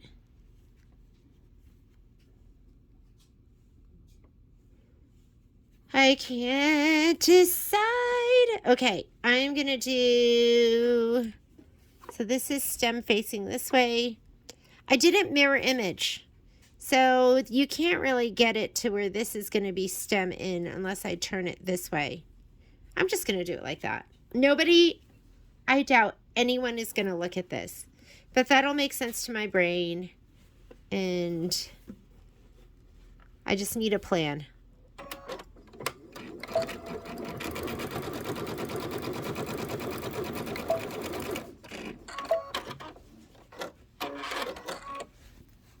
I'm going to grab my other one. I'm going to do stem in like that. And you can do whatever you want. I want to look at Shirley's again. Hers was so cute. Oh my goodness, with the pinks. And on this side, now I'm going to have stem in this way, which isn't a mirror image, but that's my plan and I'm sticking to it.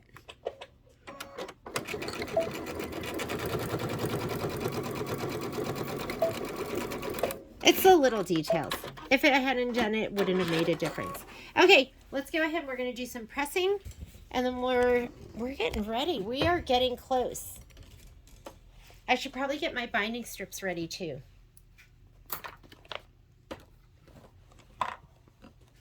Okay, let's press this to set the seam and relax our stitches. And when I folded that back, I mean, it just flew back.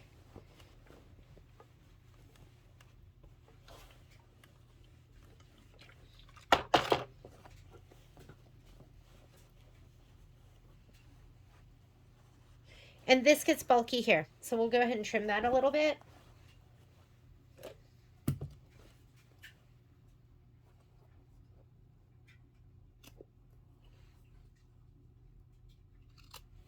And just trim that down a little bit.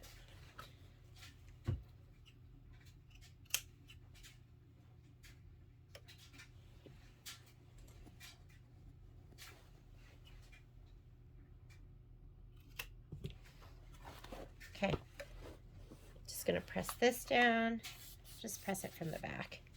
I can kind of pull this taut.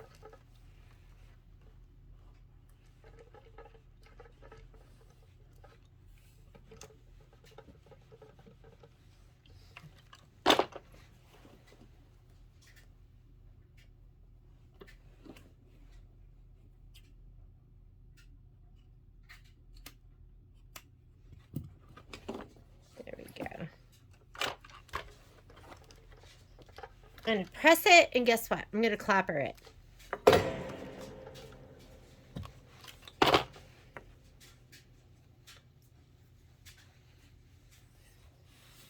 Ooh, nice. Nice and gorgeous. just right here. It gets really, really thick.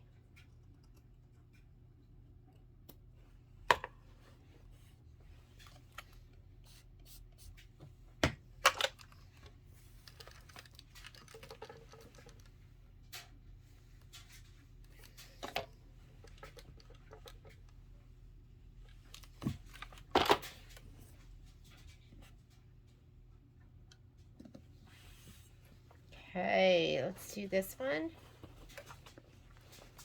just going to clip it right back here where it's really thick.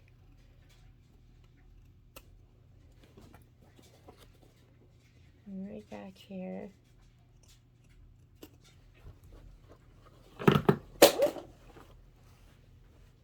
And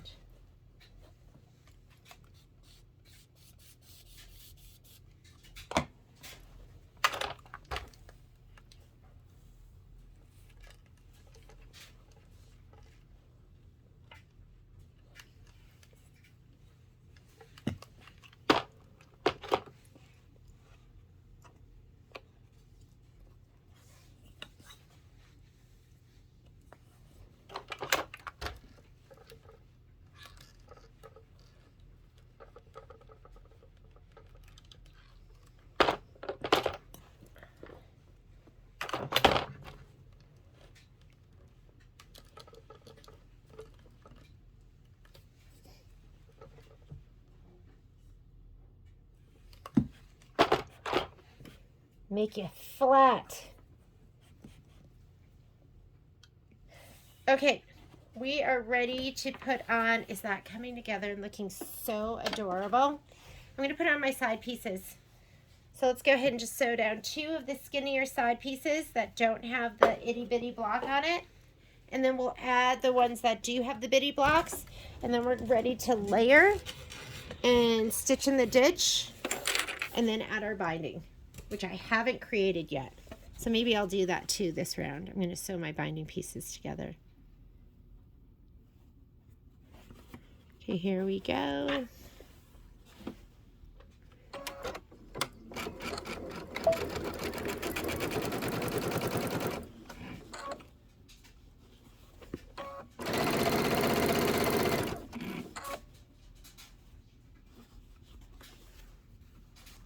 Make sure that stays down when we go over.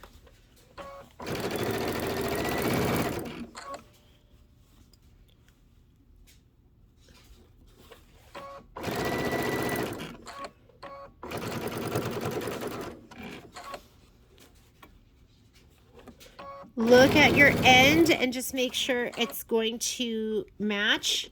If you have to give your fabric a little bit of a tug just to make it fit, do it. But don't wait until the very end. Just try from the center on, just try to ease that fabric in. Okay, let's do the other side. Looks gorgeous.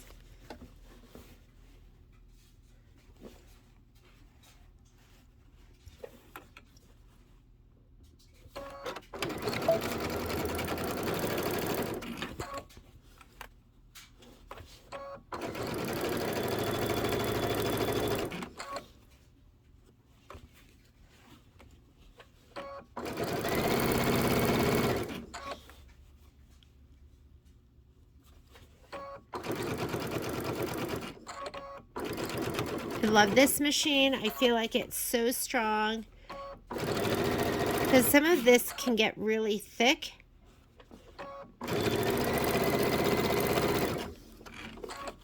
And to not have to worry about it is amazing. Okay, let's press it. We're going to add on the side pieces, the 2 other outer border pieces.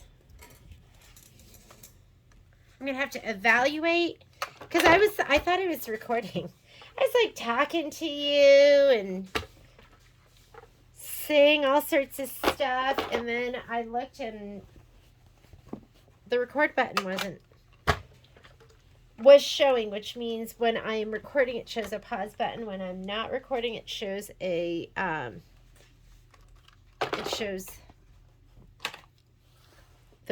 when I'm not recording it shows the record button. Okay, we're gonna go ahead and press these back. Be mindful of the glitter on the little gnome guy. Looks so good.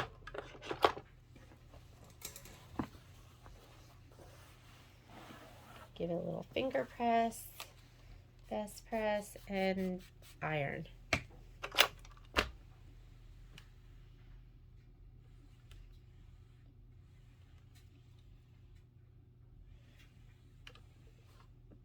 I'm glad I didn't totally chenille my beards because they might get flattened down a little bit, so it'll be nice to give it one more shot of one more rub with the brush. Okay, these. Press that. I'm just gonna press it back. That's what feels more natural.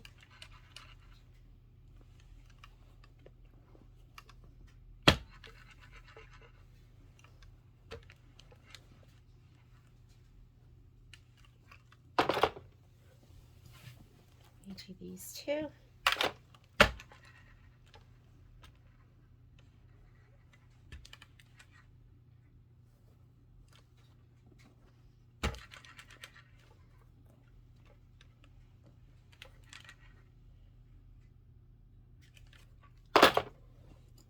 All right. It matters which way I put it down because I wanted the stems to face inward. So that is facing inward. So if you have a plan, make sure you look at that. I'm just going to go ahead and clip these. And, oh, you know what? I want this the other direction. Hang on. Let me see. See the seam, and this one's going to the right, which means when this one lays down, I want it to go to the left. So it's going to be less bulky. So let me repress that. And I'm going to give it some best press this time to make it stay. You don't want both of your seams going in the same direction. It's nice to have one go to the other one direction and one go the other direction. So it's going to be less bulky. So see, when I put these two together, we'll have one go one way and one go the other way. Okay, let's make sure that's the case with the other seam. And yes, I do have to press this back the other direction, which means I probably do on the other ones too. So let's just do it now.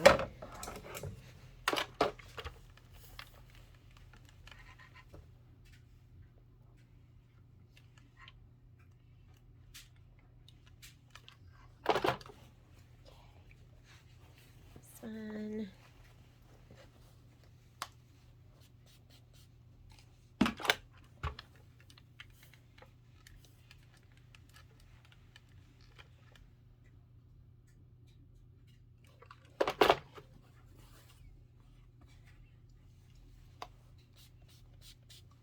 Best press will make it stay as well. Another reason to use your best press. And now we're ready.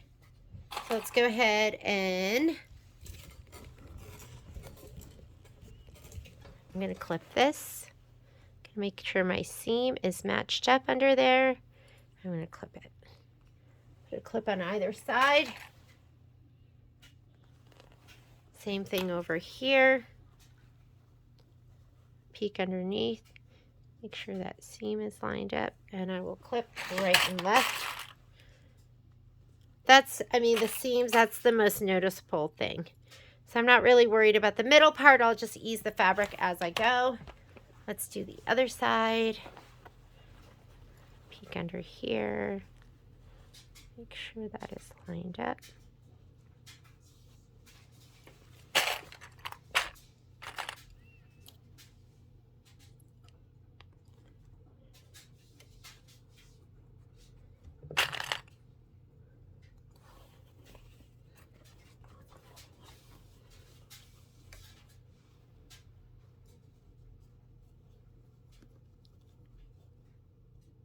Good. Peek under there, make sure everything looks good. And let's stitch these two outer border edges down.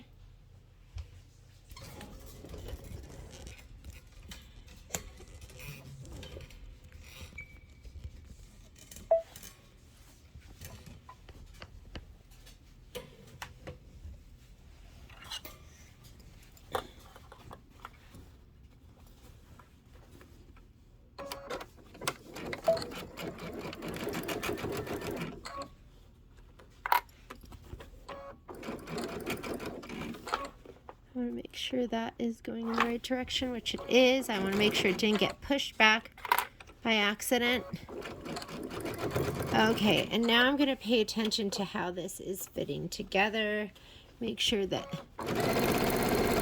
if I need to ease it, I'm going to ease it, but everything seems pretty good. Just check your seam, make sure everything is matched up. Check that underneath.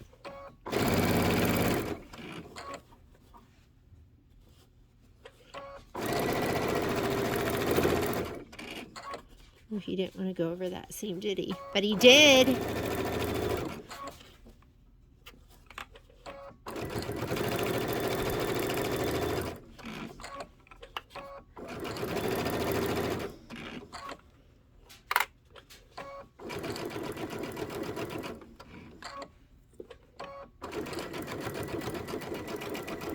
I'll do a little back stitch. Whoops. That's me touching the wrong button. All right, let's do the other side.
And we are sewn together. Let's go ahead and press that.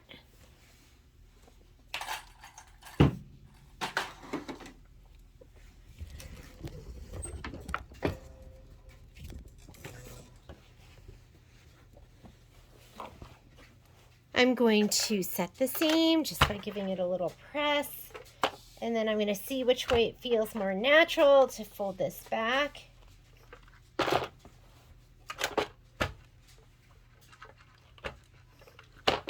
We'll see. That feels good, just like that. So we're going to fold it back. Ooh, those corners are perfect. They're absolutely gorgeous.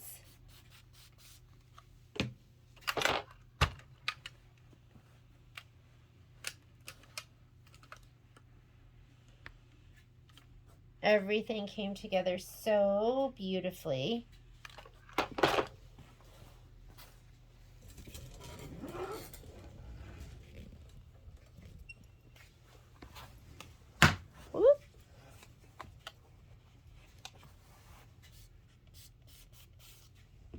The whole joy of having a great misting bottle is that your spray mists and it just goes exactly, it just mists everywhere. What's going on with my bottle right now is the mist is no longer working. Somebody recommended that I should just run it, warm water and vinegar through it. So I'm going to go ahead and try this. So the spray is just not going where I want it. Like if you see this one, I don't know if you can see it, but you see it just, I don't know if you could see that. So that's what you want with a misting bottle. That's why they're so much better than just the bottles that come with the machine, or they should be. Mine is not at this point. Mine is SUCKING.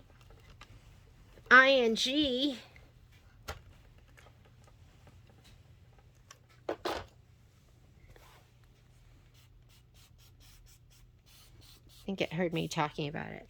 Days are numbered. And they do. They go bad.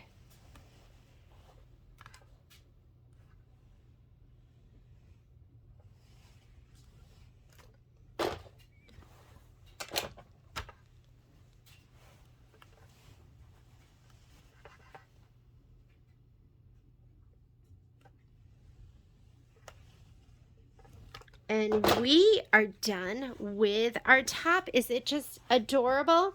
So I am not going to film the layering, the stitching in the ditch, and the binding, just because I think we've done it several times. So, but I will go ahead. I'm just going to pause the video now. I'm going to go ahead and finish this up, and then we will be getting together the first Monday of March, and we will be working on April's, which is the bunny one, and it's going to be super cute. So I will see you later. Thanks for joining me.